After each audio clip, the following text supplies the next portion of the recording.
Husnabad municipality ఎలక్షన్ల సందర్భంగా ఇవాళ 14వ వార్డులో ఓటు వినియోగించడం జరిగింది.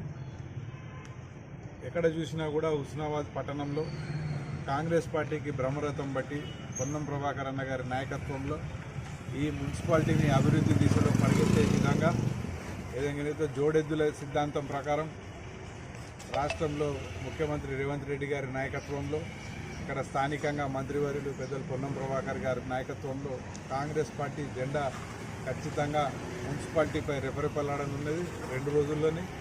దాని తర్వాత ఈ ప్రాంత ప్రజలకు మరొకసారి కాంగ్రెస్ పార్టీ కానీ ఇక్కడ ఉన్న కార్యకర్తలు కానీ నాయకులు కానీ అదేవిధంగా పొన్నం ప్రభాకర్ గారి యొక్క చిత్తశుద్ధి ఎందుకు మీరు చూడబోతూ ఉన్నారు.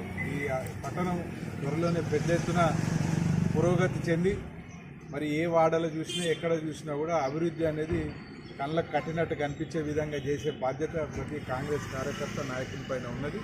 మరి మరొకసారి ప్రాంత ప్రజలకు అందరికీ కూడా ముందస్తుగా గెలుపు శుభాకాంక్షలు. రాబోయే కాలంలో మంచి అభివృద్ధి బాటలో నడిపించే బాధ్యత మనందరిపైన ఉన్నదని చెప్పి మనం